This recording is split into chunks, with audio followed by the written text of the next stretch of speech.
In this context, let's have a contact with our special envoy, Yunus Soner, who has all the details of this first day of the 16th summit of the BRICS being held in the Russian city of Kazan.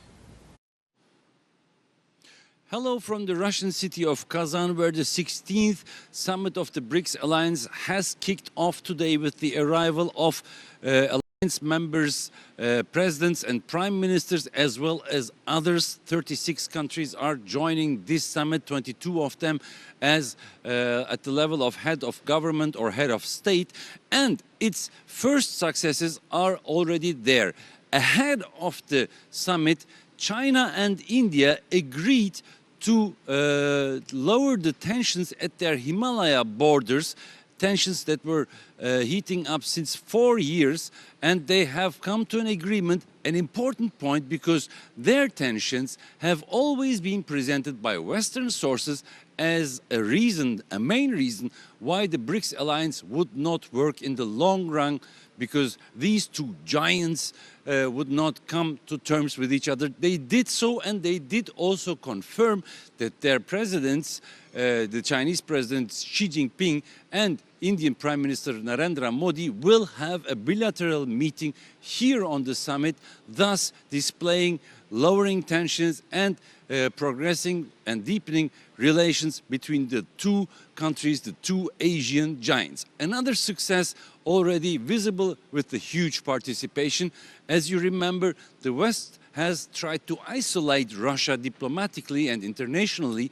Now today, the Russian President Vladimir Putin has held bilateral meetings with the Indian Prime Minister, with the Chinese President, with the President of the South African Republic, the Arab Republic of Egypt, and all these bilateral meetings were accompanied by very warm comments. For instance, the Indian Prime Minister said after the meeting that it was, I quote, a wonderful one.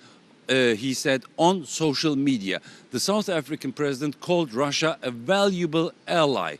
And of course, the Chinese president reiterated again the strategic nature of the cooperation between China and Russia. Another important point already also achieved by this summit is the participation of Palestinian President Mahmoud Abbas, who has arrived 2 days ago in Moscow to meet Vladimir Putin, and who was invited to join the summit. This is important because his ambassador, the Palestinian ambassador in Russia, had already back in the summer announced in an interview that his country would apply for BRICS membership. Now, that's very important because Palestine, as you all know, is not a taken care country in the UN context, but it will seek refuge, it will seek support within the BRICS context. Speaking of the UN, another victory for the BRICS camp is the participation of UN Secretary General Antonio Guterres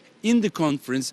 The first travel of Guterres since 2022 to Russia since the beginning of the Ukraine conflict. Thus, Guterres was harshly criticized by the Ukrainian presidency for his travel to Kazan, to Russia, but he did insist on it. This is another major step, as well as the Western press recognizes that its attempts to isolate Russia have failed.